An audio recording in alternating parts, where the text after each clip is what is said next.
I thought it might be a good idea to show you how I work through classical conditioning instead of just writing it out, because I know students all over the United States have a hard time with classical conditioning. So I'm going to show you the way I teach it in my face-to-face class and the method I use. You don't have to use my method by any means. That method is not going to be on the test, but I just think it's a easy way, a cheating way to always get the right answer. So this is the way I teach it in class.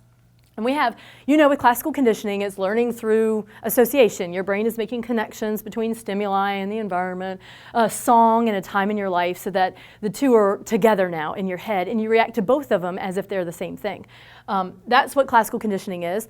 And what this segment is about, though, is about the 5 elements, because that's what everybody has a hard time finding. These are the 5 elements, just like they're stated in your book. And then these are the abbreviations I'm going to be using whenever I show you a cheat and easy way to always get the right answer. Okay? So I just wanted to make sure you saw those. Now, I am going to, on this side, I am going to write out the method that I use. Now, you have this in your notes. I gave this to you in your class, but I think it's always helpful to see it live. So I'm just going to erase these words right here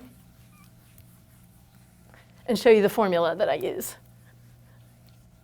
So I use the unconditioned stimulus causing the unconditioned response. Okay? That's what that means. Causes, elicits is the word the book uses. Then I add in a neutral stimulus, and we're going to talk about this, which gives you a final result of a conditioned stimulus causing a conditioned response. Okay. I know it looks like math, and math is not my thing either, but I think it's an easy kind of labeling approach to this. Now, I've left spaces underneath these two, beside and underneath here, because that's where we're going to fill in with another part of the process. Okay, so that's where we're actually going to put in the words that we're going to find. Now, you don't have to use this formula. Again, this is just a method to the end. I don't care how you get there. This is just the way I use to get there. Now, I'm also going to do 5 series of questions to ask yourself to put these parts in here. So we're going to have an example of a scenario where classical conditioning occurred, and you're going to be asked to find what the unconditioned stimulus is in the situation. Okay? So here's how we do it.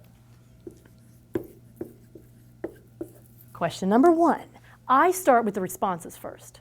So I ask myself, what is the one thing the animal or person is doing? What's their reaction? So question number 1.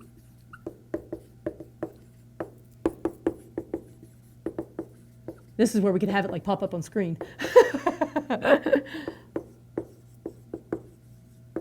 Okay, so we'll use Pavlov's dog's example because I know you have that in your textbook, so you can be looking at it. Remember, Pavlov came down, would give this dog food because he was studying saliva production, and he started finding that the dog was making spit even before he got the food in his mouth.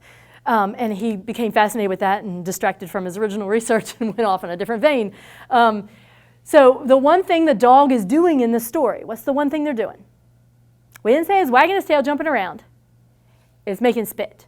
The dog started making spit even when he didn't get food. He made spit to a bell. He made spit to a tick-tock sound. It's whatever, flashing lights. Pavlov found that he could make this dog make spit to anything as long as he presented the thing first and then the food. Because the thing signaled food was coming, all right? So, but in this scenario here, what is the one thing this dog's doing? He's making spit. So that's what I start with. I figure out what the one thing the animal or person is doing, and let's say, and I'm going to circle it so you can see it well, okay? Making spit. Question number 2.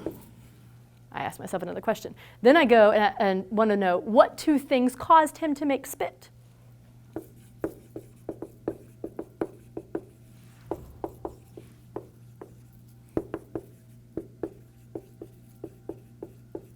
And my handwriting's way too big for this tiny little stage. So what 2 things caused this response? And the response is what we're finding right here, okay? So what 2 things caused him to make spit? It is the food and the bell. We'll use the bell example because I think that's the one they focus on in your book. The food and the bell. Those 2 things in the story, it tells you that it caused him to make spit. So it's not something you're making up or trying to guess at. It will tell you in the story. So let's do bell and food, okay? Guess what? We have found all 5 elements. There are 5 steps because what we do now is get these into here, okay?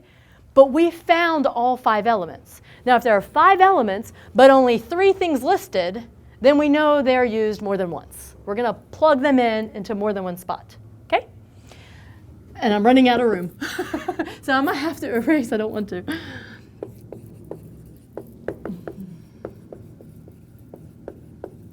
My next step is to label the responses. So I took the response that I found, which is right here, and I stick it in my formula everywhere I see an R, okay? So I see an R here and I see an R here. Not here, these are S's, here and here. So I'm going to take what I found for my response and I'm going to stick it here. Making spit. Making spit. And you could have put salivating. The specific word you use doesn't matter as long as you know the general behavior that we're discussing. Now, I'm also going to cross this off because I don't want to use it anywhere else. There's nowhere else up here that has an R, so I'm not going to put it anywhere. So I'm going to write on and cross it. I'm getting too low. Off and cross it off. So now I'm going to go done with it. Okay. We have 3 spots and 2 things left to stick in there. So one of these is going to be repeated twice. My next step, I'm too low. Okay. My next step is to label the unconditioned stimulus. That's the hard one. That's the thinker out of any of this, I think. It's this corner one. We have 2 to choose from. One of them is going to go right here. The questions I ask myself, if I had more room, I'd write them down, but I'm not going to, so you just have to write them down yourself. The questions I ask myself is, which of these 2 stimuli that I have found would cause this response in all dogs? Food or hearing a bell ring? Go home, try it out. Give your dog some food. See if he makes spit. A couple days later, ring a bell. See if he makes spit. Which one's he going to make spit to? It's the food, right? So the food in the beginning, remember unconditioned means unlearned, natural, reflexive. In the beginning, it was a natural reflex, unlearned reflex to make spit when he had food in his mouth. Okay. So it is another question I can ask myself. So one is, what causes it in all dogs? The other one could have been, if that one didn't give you the answer, is what caused him to make spit first? In the story, what first made him make spit? The food. It wasn't until after the Pavlov realized the food there was something else, going on, that he then added in the bell and stuff like that. He was already making spit to the food. And of course, we're going to cross it off. Okay, just get in that habit. Because once you put it in there, you're done with it. You're not using it anymore. So get rid of it. Now, ta-da, pa-pa, easy, right? Step 5 would be label the neutral and conditioned stimulus. It's all you have left. You don't even think about this. Bell, see? Bell, bam. And if you're really anal, like me, then you want to cross it off. That's fine. But you're done. You have found these. Now I'm going to do a quick check to see that I'm right, okay? So here's how you can check to see if you're right. First of all, these 2 will always, always, always, always, always be the same. Always. If you use this method and use this formula, these should always be the same. These should always, always, always be the same if you use this formula, okay? This is the weirdo right here. Now, make sure your responses are things you can do. If you put food as a response, I want to see a food. Show me food. Do a food. You can't do it. It's not a reaction, okay? So making spit is something that a dog can do. So you got to make sure you get your responses as responses. And we checked this already. Food makes all dogs make spit. In the beginning, unconditioned, it made them make spit. In the end, now the bell makes him make spit. This is where the learning takes place right here. This is what's special, that little plus sign. This is a neutral stimulus, bell. It doesn't have a response because it meant nothing to the dog. It was neutral, okay?